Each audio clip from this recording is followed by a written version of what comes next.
I'm going to rank all 35 gaming laptops I've tested this year using this tier list. The way it works is simple. There are 7 different tiers, with F down the bottom being the worst and S up the top being the best. But what does S even mean? According to the famous historian Wikipedia, S tier means superb or super. I've got all the laptops we're ranking on the right-hand side in alphabetical order. I can only fit 15 at a time, but don't worry, all 35 are there. All of these gaming laptops want a piece of that S tier action, but there's some tough competition this year. And when any of these laptops have a good sale, you'll find them on our gaminglaptop.deals website. Save money on your next gaming laptop with that link below. Alright, just some quick disclaimers before we begin. This video is not sponsored, it's just my thoughts and opinions. Obviously, as a result, all of my rankings are going to be biased based on my experience and preferences. So if I rank something low, that doesn't mean that you shouldn't buy it. Likewise, S tier doesn't mean that the laptop is perfect. No laptop is perfect. There are always trade-offs. It comes down to finding something with the least amount of compromises for you personally. Alright, let's get into it. Alright, up first we've got Acer's Nitro V16S. So there are a few versions of the Nitro this year, well, for the last few years, but this is the S version where the S stands for slim, so it's a bit thinner than the other versions. The main thing that stood out to me was this laptop had a much better screen compared to the other budget options that it's competing with. Usually at this sort of price point, the screen is the first place that gets cut, so that was nice to see. It also had pretty good battery life, and as per the S or slim name, it is more portable and on the thinner and lighter side, though that is partly because it has a plastic build. The keyboard lighting was also quite bright and vibrant, which is something that other brands like Lenovo haven't done a good job of this year. Unfortunately, there's no advanced Optimus, so you can't automatically get an FPS boost in games by turning the integrated graphics off. And yeah, that plastic chassis was a bit more flexible than I'd like. But the worst problem of all was that it only came with a 135 watt charger. So if you run it in the highest turbo mode in a game, it only runs for like 2 hours before the battery gets so low that it automatically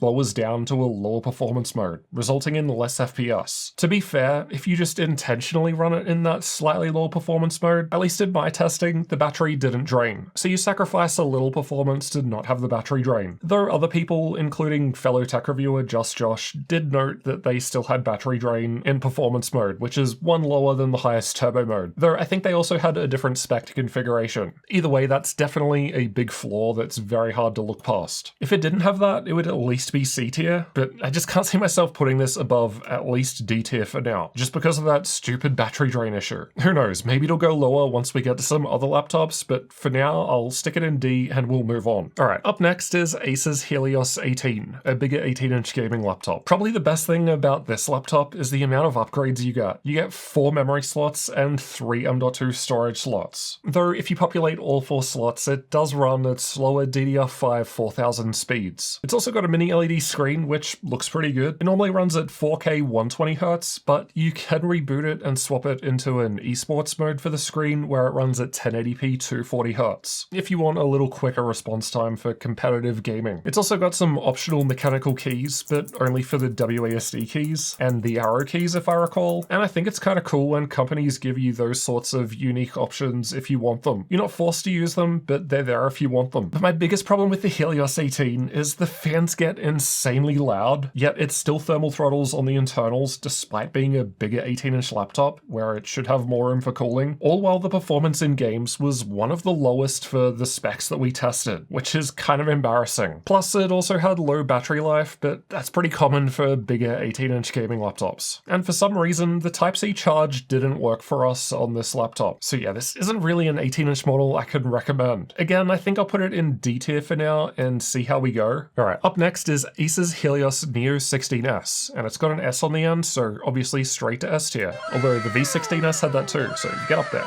But seriously, the Neo 16S is a thinner and lighter design, which I personally enjoyed. That does result in the GPU power of the 5070 Ti model not quite being full power, but if you got it with a lower tier GPU, those do run at full power. Plus, it's got a nice OLED screen. The CPU and GPU don't get too hot, however, I did notice that the middle of the keyboard felt a bit warm while gaming. But honestly, I don't think that's too much of a problem, because the actual areas where you touch while gaming, so like the WASD and the wrist rest, feel pretty cool. I didn't really like the touchpad as much compared to other laptops, though at the same time those other ones I'm comparing it to are also more expensive, like Razer's Blade or ASUS Zephyrus. I suppose the Neo 16S is kind of like a more budget-friendly option of those laptops. For someone who wants something thinner but still powerful. There was a bit of bloatware installed, but you can always uninstall stuff in Windows, so not the end of the world. Honestly, this one's going to be at least B tier, possibly even A tier. You know what, I'm going to stick it in A for now and see how we go, because I was quite impressed with this laptop, and with some of the sales we've had on the gaminglaptop.deals website, we've seen it drop down to $15.99 USD with the 5070 Ti,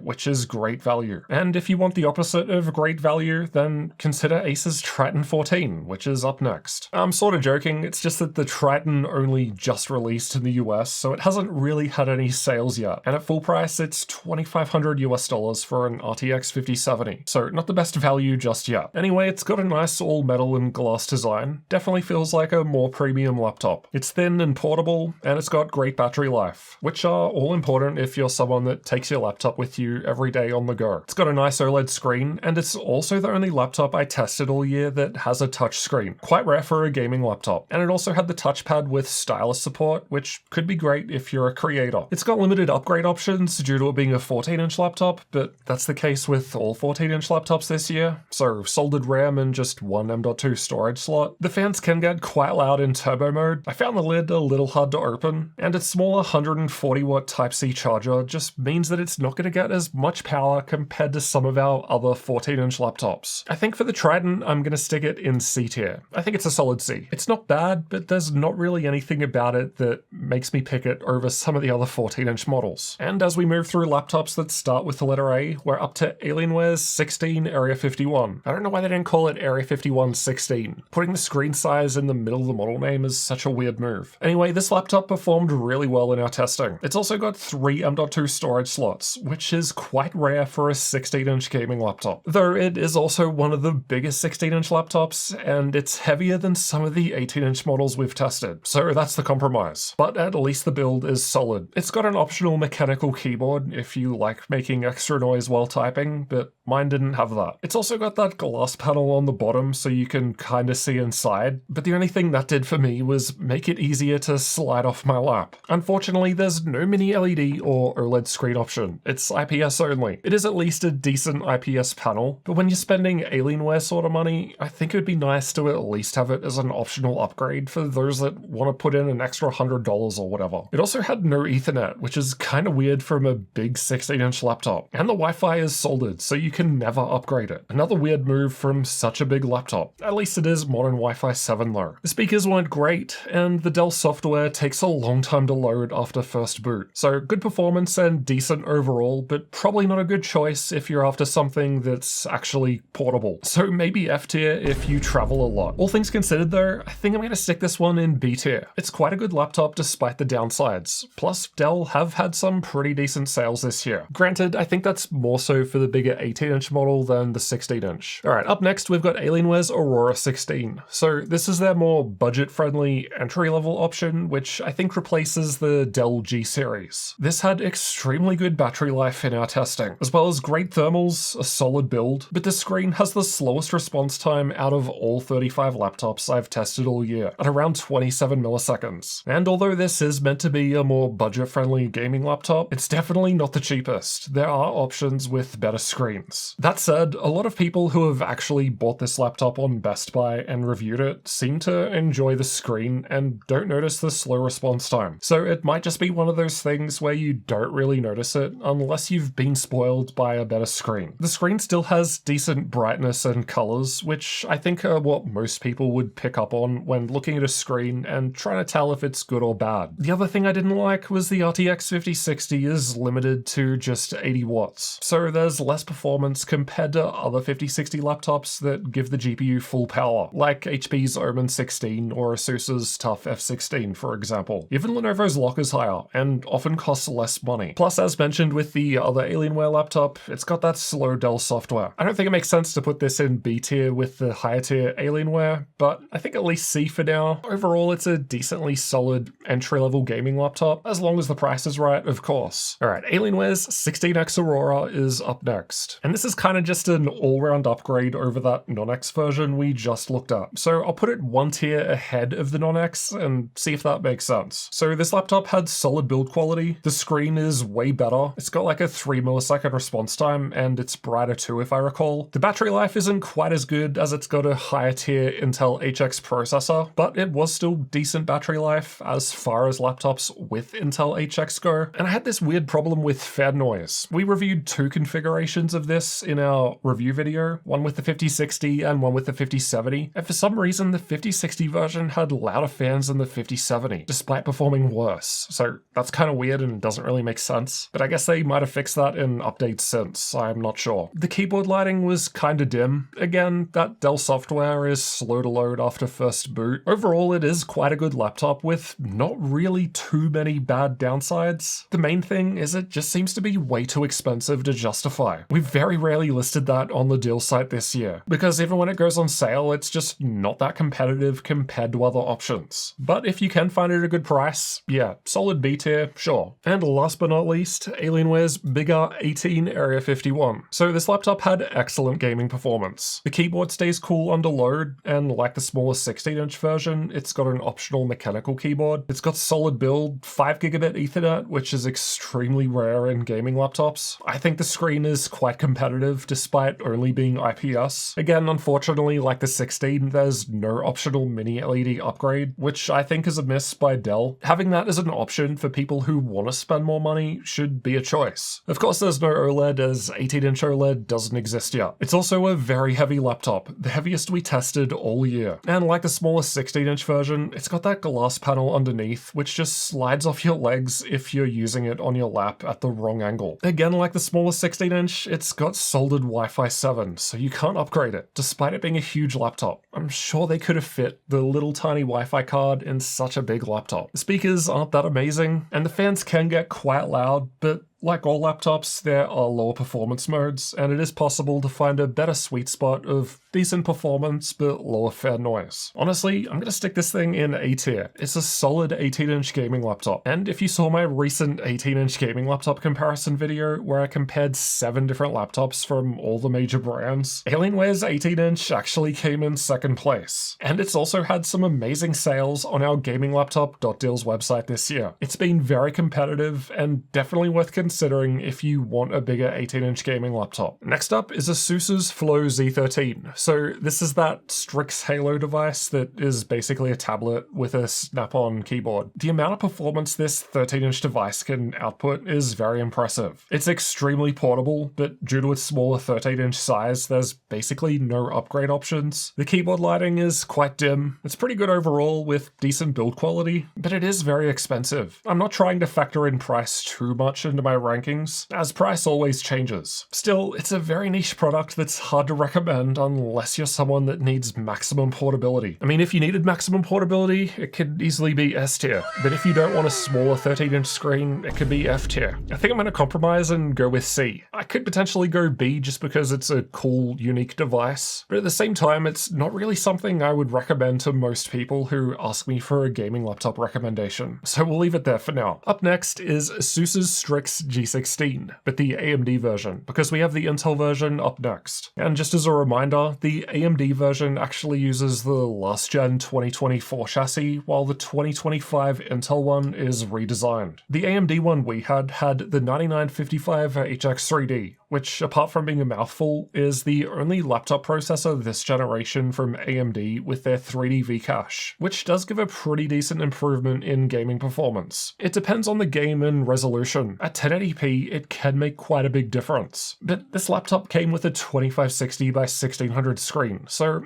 I don't know if it's too likely that you'd actually be gaming at 1080p to take full advantage of it, especially when paired with the 5070 Ti we had. It can easily handle 1440p. Build quality was solid, it felt very cool to the touch when under load, the keyboard hotspot was one of the lowest out of all laptops tested this year, but gaming on battery didn't really work. I generally don't recommend people game on battery because it's just not great for the battery and you get crap performance, but yeah, it was stuttering while gaming on battery, if that's important to you. It sucks that they gave it the last gen design, because the newer Intel one is better in pretty much every way. And the AMD version maxes out with 5070 Ti graphics, which is still decent, but the Intel one gets 5080. So if you want more GPU power, you can't get AMD. And if you want the better features, then you can't get AMD either. That said, it is still a very good laptop overall, so I think I'm going to at least put it in B tier, and we'll see if that makes sense compared to the Intel version, which is up next. One of the big updates of the Intel model is it has that full 360-degree RGB light ring. Very cool, straight to S tier. Okay, but seriously, as I said, it's better than the AMD one in pretty much every way, so it's got to at least go ahead of it in A tier for now. It features toolless upgrades, which is super cool. You don't need screwdrivers or anything to open the bottom panel. Literally, you just slide a notch and the bottom panel comes off, and you can even take the SSDs out without tools either. It also had great performance, solid build quality, and ran very cool under load, especially on the keyboard. Everywhere you touch just feels cool. Honestly, there are no major downsides with this laptop, which is probably one of the reasons it's typically one of the more expensive options too. I'm guessing either ASUS spent a lot of money to make a good laptop, or they know they have a good laptop on their hands and that they can charge a lot. Either way, it's a lot more money out of your pocket to get this model. I guess I could consider S tier if it had a better screen like mini LED or OLED, but they saved mini LED for the SCAR 16, so I think we'll leave it in A tier for now. And speaking of SCAR 16, that one's up next. So the SCAR is basically one tier above the Strix G16 we just looked at, and it's ASUS's highest end gaming laptop model. Again, this also has toolless upgrades, just like the Strix G16 version, that 360-degree light bar, excellent performance, but also a very bright mini LED screen. The mini LED screen can have the halo or bloom effect that I personally don't enjoy, but ASUS are the only brand this year where you can go into the software and set the screen to act as if it's all just one big zone. So at least that's an option if you want to view content or use the laptop some way and not get annoyed at the halo effect. Like I always say, user choice is best, and ASUS are the only ones giving it to you this year with mini LED. Again, this laptop feels very cool under load. It is quite heavy as far as 16-inch gaming laptops go. The ports are in a bad spot if you're a left-handed mouse user, so for the majority of you, it's great. And I think it's extremely good overall, just except for the crazy expensive price. If this thing had a good sale, I bet they would sell tons of them. But again, I'm trying not to factor in price into my ranking, because that will change. At the end of the day, this is a great gaming laptop, possibly the best ASUS have made all year. So I think it's safe to say that this is our first S tier. And next up, we've got the bigger 18-inch version. Ultimately, this has the same positives and negatives as that smaller SCAR 16, just with a bigger 18-inch mini LED screen. So with that in mind, I could see it going in S tier to match the 16-inch model, but as far as 18-inch gaming laptops go, I think Alienware's 18 Area 51 is ahead of the SCAR, as the Alienware was a little better in my recent big 18-inch comparison. Plus, the SCAR 18 was a little lower in gaming performance, which I thought was a bit strange. Though it was also one of the first laptops of the year that we tested, so maybe that would be different with the latest updates and drivers. For 16-inch gaming laptops, I would say that the SCAR is one of the best, but I don't think I would say that about the SCAR 18. I think there are a few 18-inch laptops ahead of it. So with that in mind, I think I'm going to bump this down to A tier. Man, we're this far in, and we're still up to laptops that start with the letter A, with the ASUS's Tough F16 up next. I recently featured this laptop in a mid-range to budget RTX 5060 comparison, and it won. It's got decent build quality, good performance, as it's one of the few RTX 5060 laptops we tested all year that has the full 115 watt power limit. It doesn't feel hot, the screen is decent overall for gaming with a fast response time and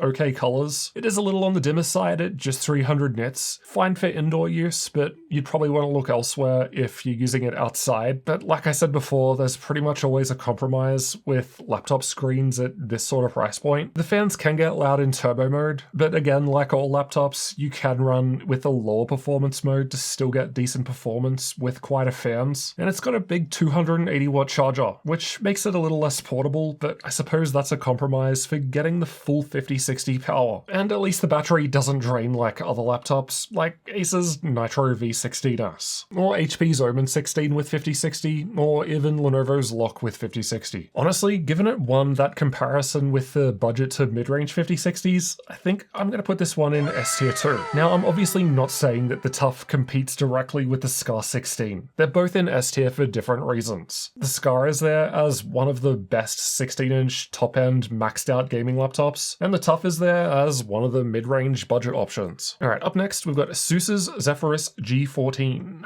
And yeah, this one's got to be S tier too. Don't panic about S tier being all ASUS just yet. Again, we're going through in alphabetical order, and we're still up to brands that start with the letter A. But yeah, the G14 is easily the best 14-inch gaming laptop, so if you're after a 14-inch model, S tier for sure. It's a premium feeling laptop with a solid CNC chassis. It's very portable and lightweight. The OLED screen looks great. It's got amazing battery life. It's the only 14-inch gaming laptop this year that goes above 5070 graphics, which is pretty important considering all the 14-inch laptops this year have 2880 by 1800 resolution screens, and 8 gigs of VRAM is going to start becoming more of a limit in future more demanding games. So at least having the option for a 5070 Ti in a 14-inch laptop for those that can afford it is great. Obviously, you don't have to buy it with the 5070 Ti, but again, like I say, having options is better than not. It also had excellent speakers, but like the Triton, it's got limited upgradability, but that's just a downside of all 14-inch laptops this year. None of them have upgradable RAM, it's all soldered. The middle of the keyboard can feel kinda hot when gaming, which I suppose is to be expected when you cram a 5070 Ti into a 14-inch laptop, but I don't think it's the end of the world because the fans pull air in through the keyboard, so the WASD keys and wrist rest area don't feel as hot while gaming on it, and that might not be an issue with the lower spec versions, but I can't say for sure as I haven't tested them. So yeah, there definitely are some downsides. It's not perfect. Again, no laptop is perfect. Trade-offs, etc. But out of the 14-inch laptops, this one has the least amount of problems. And I know I said I'm trying not to factor in price, but it is worth mentioning that on sale, the 5070 Ti G14 provides better value in terms of cost per frame, which is how many dollars you end up paying per FPS of performance, compared to all the 5070 14-inch laptops. And in part, that's thanks to it having some crazy sales that we've featured on the GamingLaptop.deal site this year. Oh, and the other thing I didn't like is the keyboard is just one zone of RGB, so there's just limited customization from one of ASUS's most premium models, which is honestly kind of pathetic. And I believe that's the same with the G16, which is up next. This is basically the biggest 16-inch brother of that Zephyrus G14. And hang on. It's actually my personal laptop that I bought with my own money. The only reason I'm not using it to screen capture this is I've just got OBS set up on this old laptop that I've had for like the last 5 years, and I literally only pull this laptop out once a year to make this video. But I digress. So yeah, given I spent 4,700 Australian dollars to review this laptop and then use it, I think it's got to at least be S tier. I mean, if I've tested 35 laptops and I settled on that one, there must be something good about it. Let's break it down. The main thing I like is it's the lightest and thinnest 16-inch gaming laptop currently available, and portability is very important to me when I travel, because I pretty much only use laptops when I'm out and about. This might surprise you, but when I'm at home, I primarily sit on a desktop, because it's got more power, and I'm not going anywhere, and I've got the space. So that makes sense. And despite the thinner size, the G16 is available with higher tier GPUs. I think it's very impressive overall. It's got solid build quality, pretty much the best speakers from a 16-inch laptop this year, epic battery life, and a nice OLED screen. But of course, thinner means no RAM upgrades, and it can feel warmer under load. Personally, I don't care too much about the RAM upgrades. 32 gigs has been enough for all of my workloads. That might not be the case for you, but it is for me. Though it is available with 64 gigs if you spend more money for a higher tier GPU. The touchpad on ours felt a little loose, but that might just be our unit. The CPU improvement is only minor compared to the last gen. And yeah, combining a mix of portability and power just equals crazy stupid prices. If I was looking at this more objectively and not just for my own personal needs, I think I might bump it down to A tier, as it still is an impressive laptop overall, but I don't know if most people are willing to make the sacrifice of all that extra cost just to get the laptop slightly thinner and lighter. At the same time, no other brands are really doing this style of laptop, except perhaps Razer and their Blade 16, which is even more expensive. And it has its own compromises, as we'll get to later. And compared to Acer's Helios Neo 16S, which is kind of a cheaper budget version of the Zephyrus, at least that's how I would classify it, I think it makes sense to put it ahead of that in S tier. So yeah, I think S tier makes sense.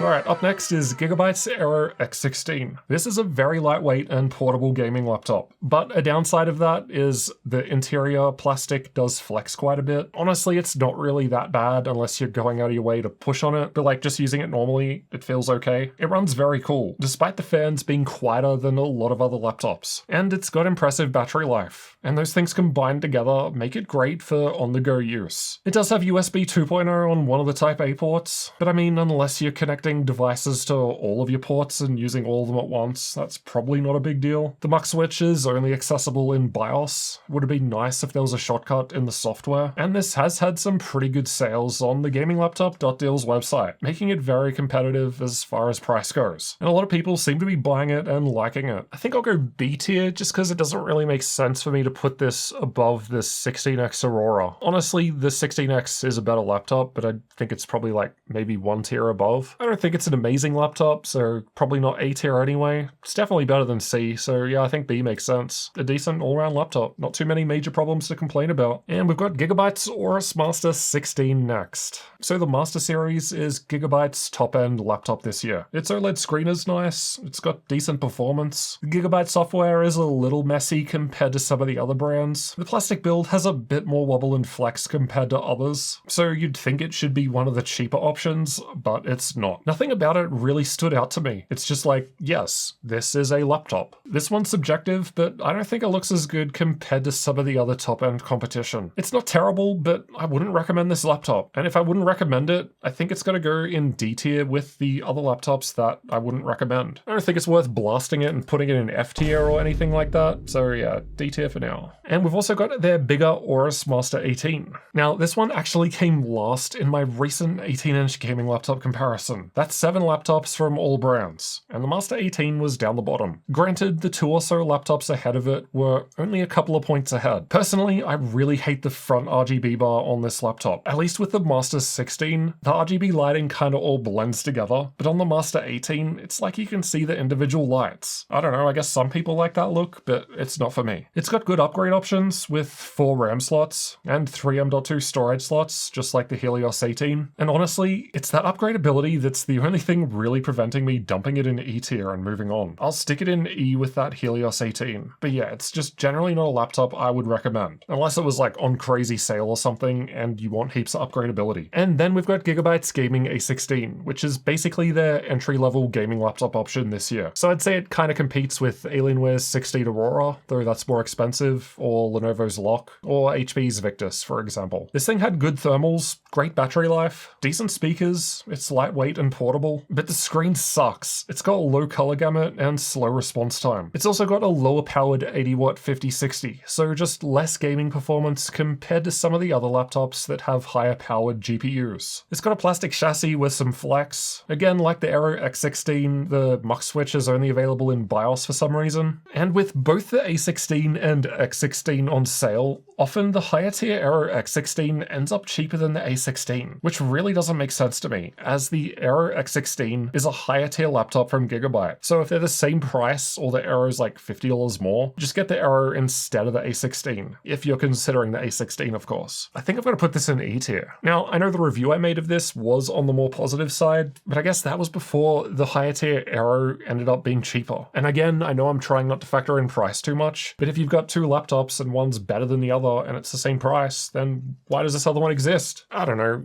Maybe it could be D tier? How does it compare against that Nitro? No, the Nitro is definitely better. It's got a much nicer screen. I know the Nitro has that battery drain issue, but even with that, I think it's a better laptop overall. So yeah, that can stay in E tier for now. Now for HP's Omen 16. I don't know if I've mentioned this, but I've kind of gotten wind that HP might be discontinuing the Victus line, which is their budget entry-level option, and I'm guessing the Omen 16 is taking its place, which would explain why the Omen this year felt a little cheaper compared to previous Omens I've tested. Generally, I think of Omen as, I guess, this more premium brand, but the Omen 16 is really more of a budget mid-range laptop. Anyway, this thing had amazing battery life, the longest runtime we tested all year out of all 35 laptops. It's also got a full-powered 5060, so 115 watts for full performance in games. It's also had some great prices on sale. We're talking cheaper than some of the other 5060 laptops that only have the 80 watt power limit. The internals run relatively cool, and the fan noise is quieter than a lot of other laptops. But it's got no advanced Optimus. Its lower performance mode doesn't actually lower the fan noise that much, so if you want a really quiet laptop in the lowest mode, be prepared for some fan noise if you're doing work. Its Wi-Fi upgrade requires you to take the whole cooler off, which is just stupid. No other brand needs that except HP. What are you guys doing? And battery drain under heavy load is possible, but at least you can limit that in HP's software, because there's a power slider that literally says, here's how much percentage I want to limit the battery drain to. You might get a bit less performance once you hit that, but yeah, it's way better than whatever Acer is doing with their Nitro and its 135 watt charger. But it actually had a brighter screen than that TUF I put in S tier. But still, I would recommend the TUF over the Omen, as I think it's a much better laptop all over. The cheap feeling factor of the Omen really holds it back. But that said, I do think it's ahead of Alienware's 16 Aurora. Honestly, it's probably ahead of the Aero, or at least similar. I don't think it makes sense to put it in A tier. I think I'm going to put the Omen 16 in B tier. It's got some issues, but I think it's a solid mid-range gaming laptop if you can find it at the right price. And next we've got HP's higher tier Omen MAX 16. So this is basically their premium high-end laptop. It's got a nice OLED screen, great performance, a nice clean design that doesn't really look over-the-top gamery, as long as you turn off that front RGB light bar, of course. Though it was on the heavier side for a 16-inch gaming laptop, the internals can run hot. An SSD and Wi-Fi upgrade needs the cooler to be removed. Again, HP, what are you doing? The screen wobbles a bit, but build quality feels decent overall. I think it's good enough to be A tier, not quite S tier though. There are just a few things holding it back that I didn't like. And again, I know I'm not taking price into account, but the Omen has had some crazy sales on our gaminglaptop.deals website. I don't know what happened. Like, I talked to these guys behind the scenes, and we've kind of given them the feedback last year that a lot of their laptops weren't competitive when it came to sales. And then this year, they just went crazy. I can't remember when it was, but it was months ago, like just a few months after these things launched. And we had prices so crazy like 6 months ago that we still haven't seen them since, 2 weeks out from Black Friday when I'm recording this. Like, if I go through the price history for our deals website, if I look at the cheapest 5090 or 5080 laptop, it's probably going to be an Omen MAX 16, because those deals they had in the past were just crazy. Maybe they sold too many and didn't run those sales again. Hopefully we see those deals again for Black Friday, because they were extremely competitive. All right, next is HP's smaller Omen Transcend 14. So their 14-inch, more portable laptop. It's nice and light with a nice feeling metal build, amazing battery life, decent speakers, nice OLED screen, but again, limited to upgrades due to it being a 14-inch laptop, which I said is the case for all 14-inch laptops, but the Omen is actually a little worse. And that's because its single M.2 storage slot struggled to fit my drive with chips on both sides. I had no problems getting it in all the others. I could still get it in the Omen, it was just a bit of a squeeze. So I'm not confident to say that it would work well with all SSDs out there. And like the other HP laptops, you've got to take the cooler off to upgrade the Wi-Fi. And that's just not a thing even with the other 14-inch laptops this year. Its smaller 140 watt Type-C charger means less performance, but at least it performs a fair bit better compared to last year's Gen 1 Omen 14, partially because we've got RTX 50 series now, but also the GPU has a 10 watt higher power limit. There's no muck switch or G-Sync.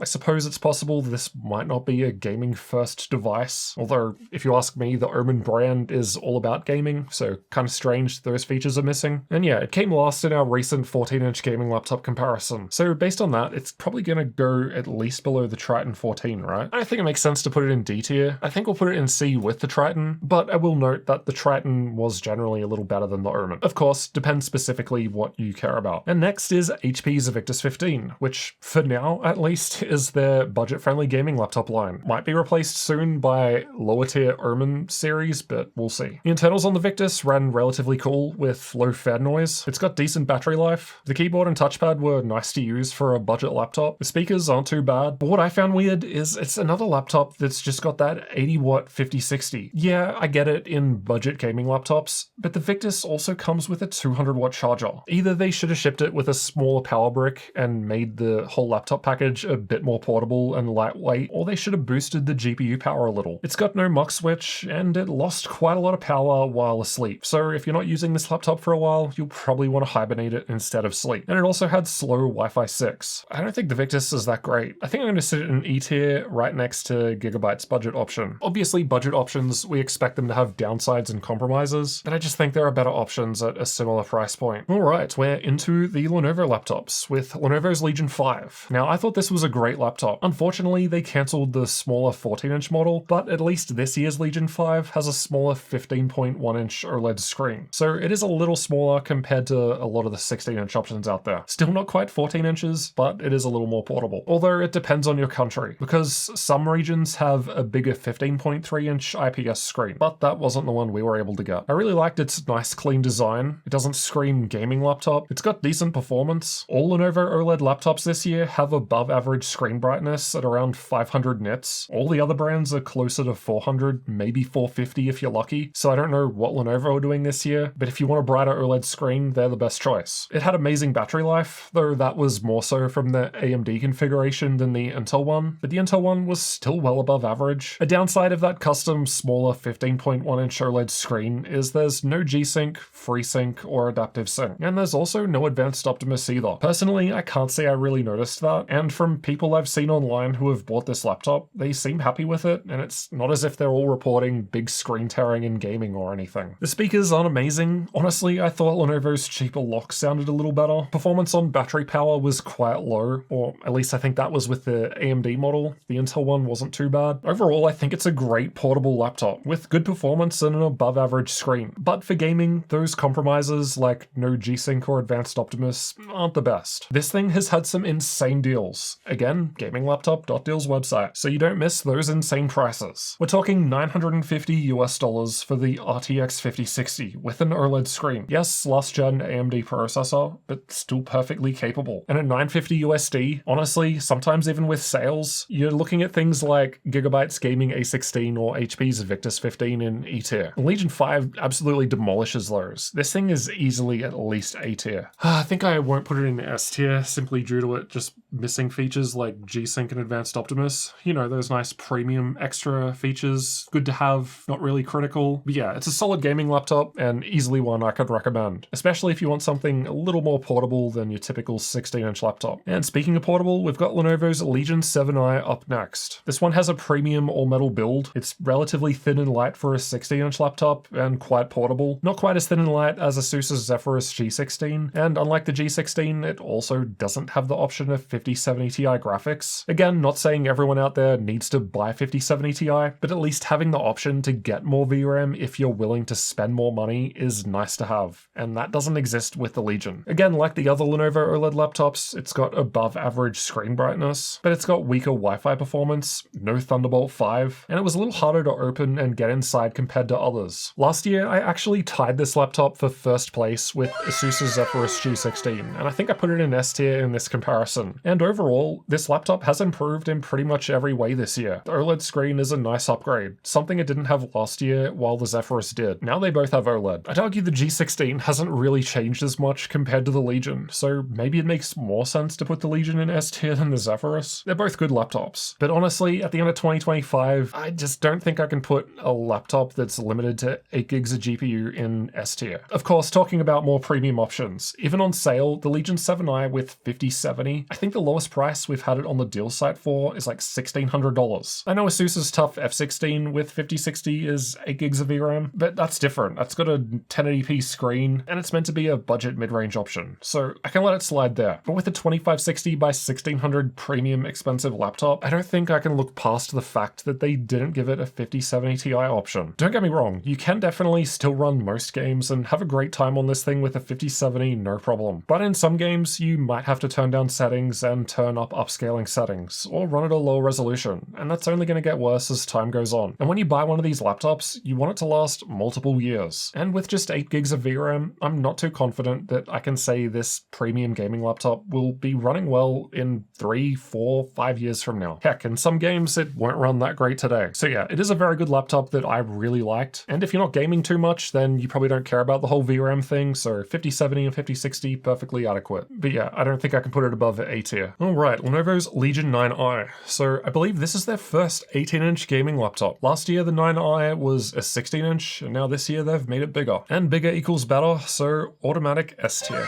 Okay, but seriously, this did come first in my recent 18-inch gaming laptop comparison out of 7 different brands. It was better than Alienware's 18 Area 51 in A, and I honestly think this makes perfect sense in S tier. Well, let's get into it. The 9i has the most upgradability out of any gaming laptop this year. It's got 4 memory slots, just like the Helios and Master in D tier, but it's also got 4 M.2 storage slots. So it's the only gaming laptop I tested this year that can take 4 SSDs and 4 RAM sticks. That's just a crazy level of upgradability. Its build quality feels solid, its speakers sound excellent, it's actually got great battery life for an 18-inch laptop, there's lots of BIOS customization, the 4K screen runs at 240Hz, which is the highest 4K screen tested all year, and you've also got the option of rebooting it into a 1080p mode that runs at 440Hz, which is crazy for esports gaming. It was also the only 18-inch laptop that had a glossy screen. I know some people really love that. Personally, I'm not a fan, because when I use my laptop, I'm out and about and I can't always control my lighting situation and what might be reflecting off the screen. And it also has the optional 3D screen, which just gives some apps and games a 3D effect. I can't show it on camera, and it did look kind of cool, but at the same time, I probably wouldn't pay the extra money to get the 3D screen. The screen is IPS, so no mini LED, but it was pretty decent overall, with fast response time, good color gamut, and decent brightness. And I would argue it's a better choice for gaming, as mini LED panels typically have slower response time, as it takes longer for the individual backlight zones to light up. The fans can get a bit loud, but again, like all gaming laptops, there are slightly lower performance modes and customizations you can make to get a better sweet spot. It had above average battery drain while asleep. If you populate all 4 memory slots, it will run at DDR5 4000, but that's just a limit of Intel's memory controller. Not much you can do about it if you want 192 gigs of RAM. It is a pretty heavy laptop,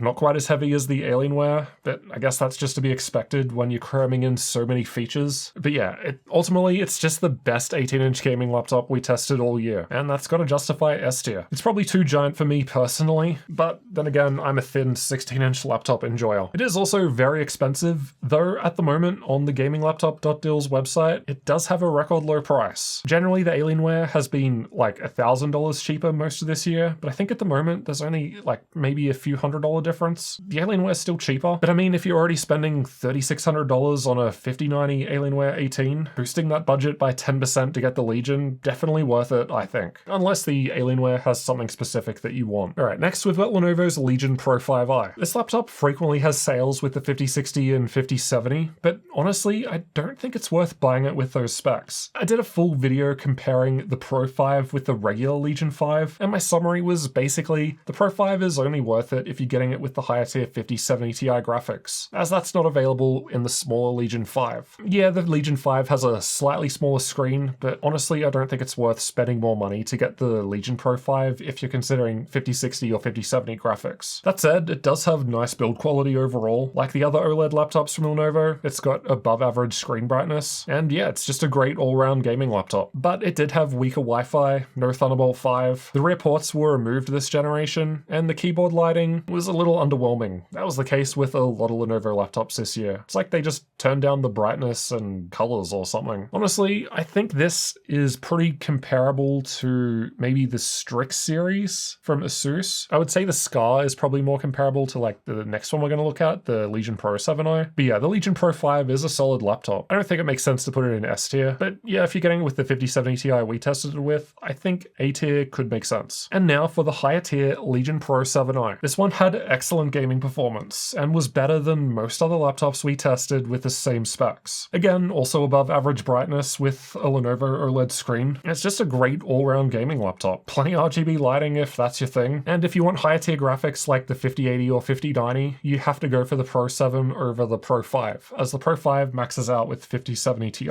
The Pro 7 has some cool features like the removable keycaps for WASD. You can replace them with ceramic keys. Don't have to, but again, like I said, for I think it was the Helios 18, it's cool when you get these little bonus things you don't have to use, you just got the choice. The ports were moved to the back this generation, which I know a lot of you didn't like. I think it was to improve cooling. It's a bit less portable with its gigantic 400-watt charger, but hey, at least you get full performance and no battery drain. I think it's weird that there's no Thunderbolt 5 with this one. To me, this is one of Lenovo's most premium laptops, so that just feels like a miss. Though personally, I admit I don't really care too much about Thunderbolt. There's also no IR for Windows Hello Face Unlock, which again, just another nice to have premium feature, which I feel like should be here. Those aren't really major downsides, it's just a bit strange. Now, I think this compares with ASUS's G16 in S tier, and that does have more of those premium features, but I guess you also pay for them, because the Legion Pro 7 is pretty much always significantly cheaper than the Scar, but I'd argue it has a nicer OLED screen and it performs better in games. Honestly, I really don't think the downsides are that bad with this laptop. I think this is an easy S tier, one of the best all year in my opinion. And on the other end of the spectrum, we've got Lenovo's LOQ 15, plus a few more laptops yet to come. This laptop has nice features that a lot of others it competes with don't have. Like, this is meant to be their budget-friendly entry-level laptop, but it still has advanced Optimus and even G-Sync, which are things its competition like HP's Victus, Gigabyte's A16, and even the Nitro just don't have. The LOQ's fans are quieter than a lot of others. It's got decent build quality despite being all plastic. There's definitely less chassis flex compared to those ones in E tier, but the battery can drain slowly under load. But unlike the Nitro, there is at least a fix for this. By default, the LOQ does come with a 170-watt charger. That's the one that can drain slowly under heavy load for extended periods, but when buying it, you can customize it to get the higher 245-watt charger for like $15 or something. So if you get that, it's not a problem. The screen response time was a bit slow, but again, that's pretty typical with these sort of budget laptops that it's competing with. It's not as slow as the Aurora in C tier at least. ASUS's Tough in S tier was significantly faster though, but the LOQ still had decent colors and at least 300 nits of brightness. So the screen looks decent enough, at least indoors. It had slower Wi-Fi 6, but I mean, not too surprising, and I suppose you could upgrade that to Wi-Fi 7 for like $20 if you wanted. The LOQ is still a solid budget option I can easily recommend. That said, I think I put it in S tier last year. I think this year I can't put it above A, just because I did that detailed comparison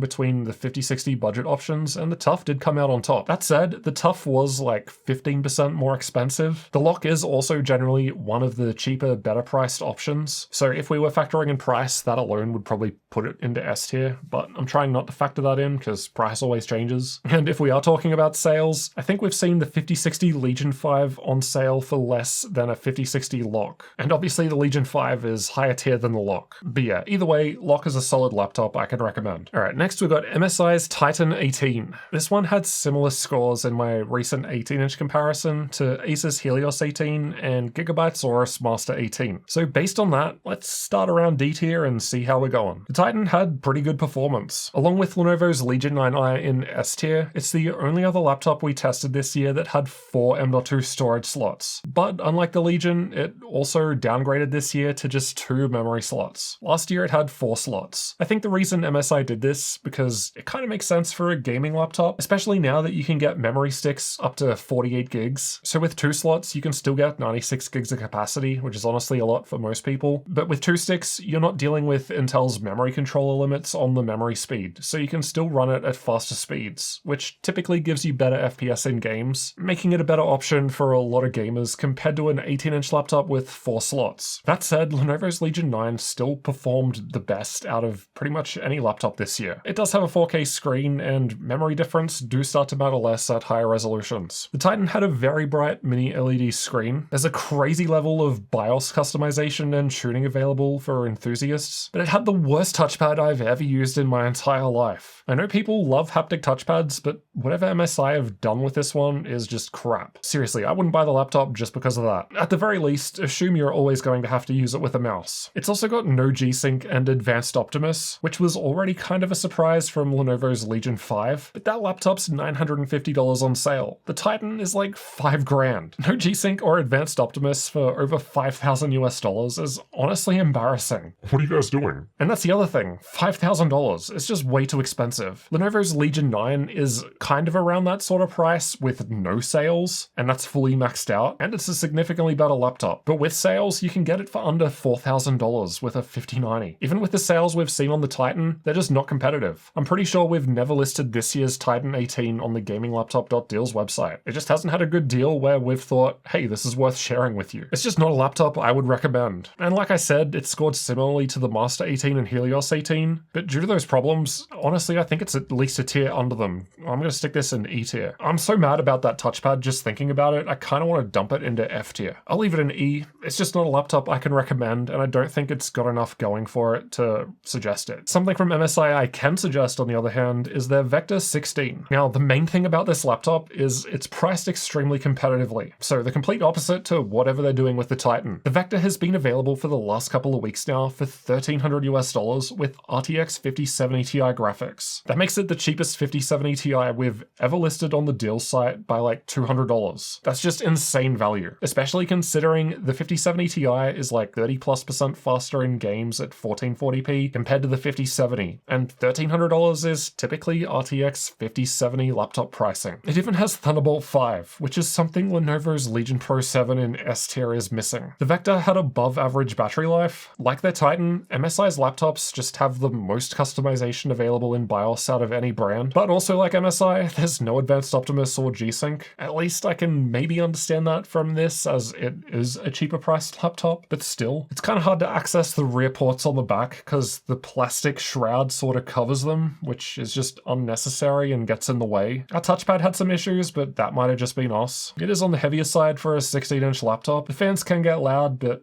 again, like other laptops, it's fixable. Something to watch out for is some stores sell it with a low quality 1920 by 1200 screen, which has low color gamut and is dim, so it's just not going to look good. That $1,299 sale on the 5070 Ti I mentioned was with a QHD Plus screen, so above 1440p. Decent brightness, decent color gamut. That's the one you want to look for. Honestly, I think there's nothing too seriously wrong with the Vector, even if it didn't have that crazy sale. If you can find it with the better 1440p screen option at a good price, definitely consider getting it. It's just got a great price to performance ratio. I'm going to put this thing in A tier. It's definitely a little too budget feeling for my tastes to stick it into S tier. It's not perfect, but it's not bad. Alright, next is Razer's Blade 14. This has a solid all-metal build, as it's milled from a solid block of CNC aluminum. It's thin, light, very portable, has an OLED screen, good battery life, and keyboard lighting is better than a lot of others. Out of the 14-inch laptops, I'd say Acer's Triton is a bit brighter, maybe more vibrant, but I think the effects on the Blade look a bit nicer. They're just more smooth and seamless. Meanwhile, ASUS Zephyrus G14 is one zone of RGB lighting and a bit dim, and I don't think I talked about the Omen's keyboard in C tier. It's got those pudding keycaps, so the RGB lighting kind of shines out from the sides, which is definitely going to come down to personal taste. Anyway, long story short, Blade keyboard lighting, good. Though it's a bit strange that they have like 15 levels of keyboard brightness with the keyboard shortcuts, so if you want to go from like max to minimum, you're sitting there like this, pressing it 15 times to change it. I think that's just stupid. Sure, keep that many granular options in the software for customizing it, but for keyboard shortcuts, come on. I'm pretty sure that's the case with all Razer's laptops, not just the 14. But I digress, we're talking about the 14. Its fans don't get too loud. Game FPS is actually similar to other laptops with the same GPU, so ours had the RTX 5070 at 115 watts. So even though this is a smaller 14-inch laptop, it still performs about the same as biggest 16-inch laptops with the same graphics. But like all other 14-inch laptops, apart from the Zephyrus in S tier, it maxes out with 5070 graphics, so you don't even have the option of paying more to get more VRAM with the 5070 Ti,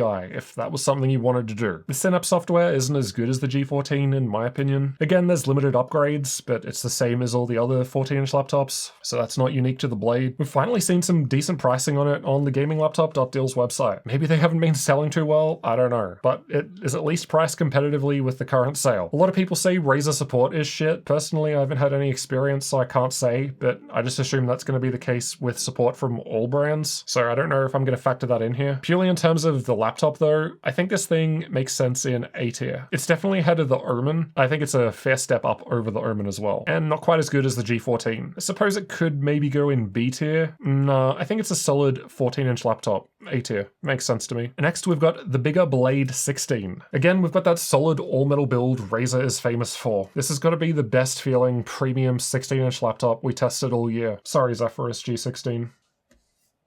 The Blade 16 is thinner and lighter, but that also means the GPU is power limited. So we tested ours with a 5090, and at low resolutions, often 5080 laptops end up performing better, and those also cost less money. It's got excellent thermals despite its thinness, which may in part be due to Razer swapping from Intel to AMD this year with the Blade 16. And the new keyboard this generation feels much nicer to type on than the last gen. Unfortunately, RAM can't be upgraded, which is also the same with the Zephyrus G16, its competition, and it's very expensive. This might have changed recently as Razer did have some better sales lately, but at least a few weeks ago, the Zephyrus G16 with 5070 Ti was $100 less compared to the Razer Blade 16 with lower tier 5070. Personally, I would get the 5070 Ti Zephyrus. I mean, that's exactly what I did. I can't deny the build quality of the Blade does feel nicer, but I mean, it's not like the Zephyrus is bad or anything. I suppose it depends how much you want that black all-metal design. For me, I think I'm going to put this one in B tier. It definitely makes sense to put it below S tier, as that's where I think the superior Zephyrus goes. I don't quite know if it's A tier with the Blade 14. Yeah, I think relative to 16-inch laptops, it's decent, but I think it's got more compromises compared to others in order to get, yeah, I don't know, B just feels right. B for Blade, B tier. And last but not least, their bigger Blade 18. They actually significantly improved this laptop this year. They completely redesigned it with performance in mind. Again, that all-metal design feels really premium. It's thinner and lighter for an 18-inch gaming laptop, though I don't think that matters as much when you've got a bigger 18-inch device anyway, because it's still going to take up a big chunk of space and require a bigger bag. This one had the same screen as Lenovo's Legion 9i, but it was matte instead of glossy, so it's above 4K, UHD plus or whatever, at 240Hz, very nice, IPS, no mini LED here, but it doesn't have that 3D option, and yeah, it's matte instead of glossy. So if that's important to you, I guess you could consider the Blade instead of the Legion 9. I think the Blade 18 came in 4th place out of 7 when I did the recent 18-inch comparison, so it's decent. I think this is the first time the Blade 18 has come with a numpad. Like the Alienware laptops, there's a glass panel on the bottom, so you can kind of see inside, but it's a bit of a gimmick, because when you close the lid on the Blade, the RGB turns off no matter what I did in software. I guess they could fix that. At least it doesn't slide off your legs like the Alienware laptops, so that's a plus. Synapse software could still use some updates, at least the last time we tested it. Synapse. It's pronounced differently in different regions. I generally try to cater for the US audience, but sometimes I'll go through a whole video and I'll just alternate how I pronounce it between each one and the other. I don't know if anyone's noticed yet. Anyway, this doesn't have as many upgrade options compared to some of the other, or most of the other 18-inch laptops. So it's only got the 2 RAM sticks and 2 M.2 slots. So basically the same upgradability as most of the 16-inch laptops. And I guess that's why they've been able to keep it on the thinner and lighter side. Again, compromises. Razer says that it has PCIe Gen 5 support, but as expensive as Razer is, they don't even let you choose an optional Gen 5 upgrade when ordering. I just don't understand how it's not at least an option when configuring the laptop. And that goes for the RAM too. They sell it with DDR5 5600. They say it can support 6400, but if you want to get 6400, you've got to buy it yourself and install it yourself. I don't understand why Razer doesn't just let you choose that when ordering and do it for extra money. That is something Lenovo and Alienware do. Like, why am I going out and buying a brand new $4,000 plus gaming laptop just to have to upgrade the SSD and RAM myself? Of course, I'm not saying you have to upgrade those components. I'm just saying when you're spending this much money, you should at least have the option of buying the best. Anyway, overall, it is a very good 18-inch gaming laptop. It scored just behind the Alienware, but that Alienware does also have much better sales than the Blade. Still, I don't think it makes sense to stick it in B tier with the Blade 16. I think it's going to go in A, the smaller Blade 14. Again, I do think the 18-inch Alienware is better, but they can both be in A tier for different reasons. And that's our tier list. If you want a copy of the results, I'll leave a link in the video description. And let me know in the comments if you disagree with any of my rankings. Just know that if you do, then you're wrong. Obviously, I'm joking, but if you would have done something differently, let me know. This is by no means a perfect list. I mean, we don't even have anything in F tier. If you want more details on any of these 35 gaming laptops, I've got their full reviews and pricing linked below. If you're not sure which laptop is best for you, use my laptoppicker.com tool with the link below to find the best gaming laptop for you in less than 30 seconds. Simply answer 3 questions and see the results of all the laptops we've tested based on our actual review data. Or if you want to find the best sale, our gaminglaptop.deals website has you covered. We'll be updating it multiple times over the Black Friday holiday sale period, so check it out regularly to save money. If you're still not sure which gaming laptop to consider, then check this one out next, where I go through every gaming laptop I would buy at 15 different price ranges. There's really something for everyone in that one next.